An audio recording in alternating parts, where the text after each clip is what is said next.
Welcome back to the channel, folks, guys and girls. This is BlastBoxx TV. I'm with you. I'm doing a new video today. This one just came to mind like earlier this week, and I feel like it'd be a good time to do it. Top 5 reasons why Impact Wrestling is the most successful promotion in 2019. It's not gonna go in any order. I'm just going by how I feel and what I think. So it's not going to be like complete bias, whereas I'm just going to say, oh, TNA, blah, blah, blah, did this all right. But because there's certain things I will point out in this episode that kind of contradict what people might think when I record this, or he might just be biased and stuff like that. So let's get into it. I'm going to say first, they're the most low-key management in the top 5 promotions in the world right now. WWE is pretty much in the free fall. AEW just up and down with their management. New Japan, they're just being conservative and just sticking to their guns, which is good. MLW, you don't hear too much from them. Ring of Honor is pretty much seem like they're on their last leg, and Impact is just churning out new episodes, new things, and just having fun. They recently gave their wrestlers a bonus, which if you try to look at the other wrestling promotions, you don't see them doing that. Even WWE recently denied their NXT stars a bonus, even though they moved to the USA Network, which is kind of a bad move. And now you have wrestlers from NXT wanting to leave the company because of that. So Impact is just being chill. They're not rushing like all these other companies. They have skits in between matches and stuff. So the TV viewers don't get bogged down with just match, which you see from WWE and all Elite Wrestling right now, which is kind of stupid because you need to put in some skits, some promos, stuff in between matches so people can be able to rest until the next match goes on. Next one, they pretty much went out instead of going out like what they used to do, just go out try to find a TV deal like WWE and All Elite Wrestling. They said we're just gonna buy Access TV. They bought, I think, majority share, and now I think it's like probably 60, maybe 90%, and they own that, so they can put Impact wherever they want on the time slot, the program time slot, which is a lot easier than going by what another company like Fox or TNT says. Because with this move, Impact can pretty much say, you know what, if we wanted to run like a show every day of the week, they could, and nobody can tell them no. So that's good right there. That's pretty much longevity, so they can stay in business for a longer time. I don't think Sinclair is doing a very good job trying to get Ring of Honor out there. WWE is pretty much, I think, going to lose this contract with Fox because they're not meeting that $3 million goal. And All Elite Wrestling, eventually their ratings going to go down because you showed too much of a good thing week after week after week. It's going to start going downhill, and it's going to be expected. Whereas for Impact, it's pretty much not a damn control. Oh, you're not meeting this rating, you're not meeting that viewership. It's like, why bother now? Because we own a company. We can do whatever we want. And I know they're restructuring. I do believe Anthem is going to take all its own subsidies, TV networks, and their own main network, and merge it with Access TV, make one big network. So it spans through Canada and it spans through United States, which will help Impact grow even more than what they did on like Destination America, Pop TV, stuff like that. And this is a brilliant move for Anthem to do. So I congratulate them for doing it this way instead of doing it the traditional way, because now they can bake their cake and eat it too, and nobody can tell them, hey, your product sucks. Well, if the product sucks, people still watching. We own the network, so that's good. Right now, the next one, they have their public image is somewhat in the middle, tarnished a little bit, because of how they. I'm going by recent. I'm not going by overall or in the past, because people who dwell on the past, they're not cherishing the moment. So recently, they had issue with Killer Cross, one of my favorite wrestlers, and that whole ordeal. But I really do feel Killer Cross and Impact. Hopefully, they come to some kind of agreement, and Impact pretty much book him the way he was supposed to be booked, like he was in Lucha, AAA, and just book him like a monster. Stop giving him these silly storyline, silly gimmicks to do and stuff like that. Have him be a monster and stay that kind of dark monster, because that's what he's good for. He's good for being a cold, calculating monster. Bring back Scarlet Darbo. Bring back Scarlet. I can't say her last name, but everybody knows who I'm talking about. Bring her back. Put those two together. And have intergender matches against like Sammy and Havoc. We'll say which Rich Swann and Su Young, but that's not gonna work out. But you know what I mean. There's like plenty of couples now in Impact. Josh and Madison, Sammy and Jessica, Sue and Rich Swann. It was Scarlet and Killer Cross, and it just seemed like that's a better fit for couples, because with Impact you record I think like a week, maybe a month of TV shows, then you have the rest of I think like a month or two off.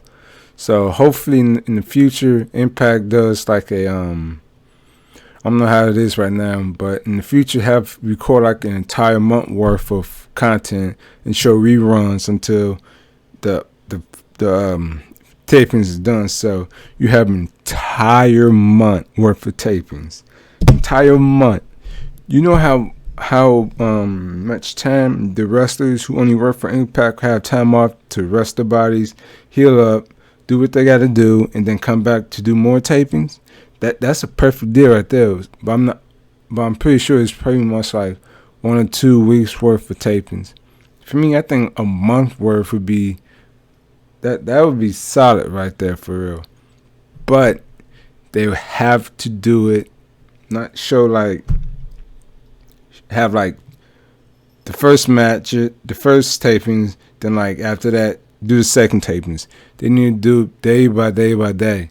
If they got wrestlers they're interested in, have them fly in, drive in, travel in, have them do dark matches, and have them like have that like at the end of the tapings of day 1, day 2, or whatever. Have them come in, then by at least like the last day of tapings, let that be like the day, oh, we should sign this person, or we need to let this person go. Then you have more people coming in, and that's the best way to do it. So, like it that way. That perfect image is kind of getting back up there, whereas WWE, they're in a shit show right now. AEW, they're just pretty much just hype right now. NWA, they're gaining steam a lot more. MLW, they're okay, but they're not out there as much as the other companies are. Stardom, not out there. New Japan, they're not out there. So Impact is the only one that's pretty much blazing through the path, blazing through the snow, blazing through the cold, going to the top. They're not trying to rush their way up to the top like AEW and WWE, which AEW, that momentum, it will fall. You can't sustain that like going week after week after week and think it's going to be like that all the time. No, there will be days like doing events that will fall. So just giving you guys a heads up, and it's not hating, it's being reality. The last one, this one, I spent more time on. I think like 30 minutes up to an hour today before this taping.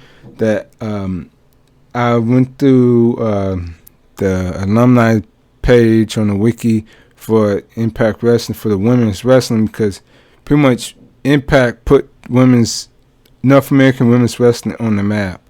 Because while WWE was out there just having bimbos, Impact was putting on some great matches, even like main event matches with women.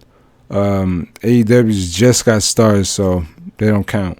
MLW, they're just now, I think, rebooting or starting their women's division by hiring Zia Zhang. New Japan, they don't have women's wrestling. They have Stardom now, so Bushiroad owns Stardom now, so you might see them cross paths sooner or later, and stuff like that. But I'm naming some of the women that I know of, and it's not in any kind of order, because pretty much I did this by thought, and then I went through the wiki, like I said, to find the ones that I missed out on. So the one I remember and the one I know is Angelina Love, Hanada, Jessica Havoc, Rosemary, what is it? Mercedes Martinez. Sorry about that. I have to think about it. Computer brain fart. Martinez, Mischief, Daphne, Taylor Wilde, Awesome Kong, Roxy LeBeau, Rosita and Sarita. Both are in WWE now. One is married to Aleister Black, and the other one is a WWE trainer, respectfully. Tracy Brooks, Christina Crawford, who is Alicia Fox's sister. I think Christina retired. I'm not sure about that. About to look into that later. We got Tara. Real name is Lisa. She also was Victoria. Taylor Hendricks. Melissa Anderson, also known as Chula Melissa, and she also fought Paige, the E Paige, when she was 14 years old in the UK. If the wrestling account is not deleted, I'm pretty sure that video is up there somewhere. When Paige was like 14, 15, whatever, and she was wrestling Melissa Anderson and stuff like that. They had Sojo Bo, who's pretty much most people not gonna remember her because her run was so but I remember her, and she also owns her own promotion, Women's of Combat. So if Impact wanted to, they can reach out to her and a few other women's promotions or promotions that show and display women a lot like they do with the men. That's a good way to branch out and work with her and bring her back in, because she can also help Gail Kim with signing women wrestlers to Impact, scouting women's wrestling. They can, and if if Anthem wanted, they can buy Queen of Combat and turn it back into developmental for like women's wrestling, stuff like that. But that's just a thought. It's not gonna happen, but who cares? Trinity, she was one of the original TNA women who were wrestlers. She was on all kind of spots, moonsault, stuff like that, which helped her transition to be a stunt woman. And I believe I had to look through, but at one point in time, I was friends with her on Facebook, not some kind of fake account, her actual account. Saw all the stuff she was doing. She's one of the underrated, but she was highly successful in TNA before they made the title, but she was a household name if you watch since then. Allison Kay, Scarlett Bordeaux. See, I can say right that time. Scarlett Bordeaux, they had her. They should have not released her. Should let her stay home, collect her thoughts or whatever the issue was, then let her come back and wrestle. But things happen. Hopefully they bring her back, because they brought back Jessica Havoc. Diamante, they failed her. They failed on her. They literally did. It's like, you signed her. She's a she's, no pun intended, a hot wrestler. She's unique. You never seen somebody that small but has so much pack, so much power in her punches, her moveset, everything like that. And her indie name is Angel Love, and I think it was Ortiz.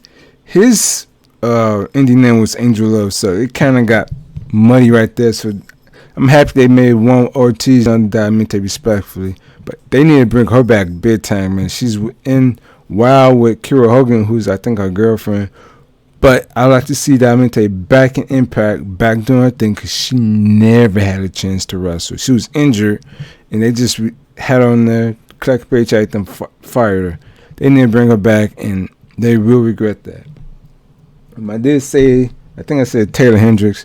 She left, I guess because Impact didn't have nothing for her, or they wasn't giving her the opportunities that she was looking for in the company. And before she can decide her mind, Impact released Taylor. So I think she's way done with Ring of Honor. She's not there for like years.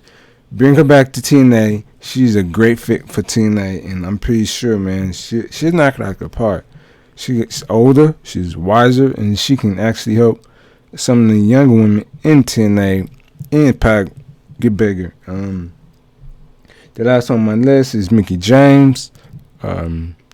She's in WWE now. She's married to Magnus or Nick Aldis.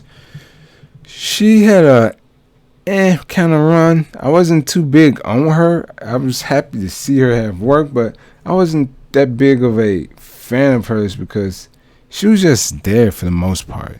It wasn't like, oh, she's putting on some great matches. No, she was just doing, like, going through the motions in my eyes, but that's just me. That's how I feel, and I'm fine if you don't like how I think, how I like it, how I like certain women and certain styles, but it's fine. So if you like this episode, give me a like, give me a follow, share this wherever you're at.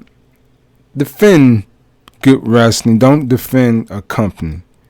Too many people out here are defending AEW, defend WWE, and if any other company is in the question, they bash it. If you're a wrestling fan, you enjoy good wrestling overall, not just one company. Blind loyalty can only lead you so far and make you look stupid in the end. So, stay out of the blast radius. Enjoy this great Halloween evening. Stay safe. It's kind of cold outside. If you're in the Midwest, and stay out of the blast radius, you might just get burned.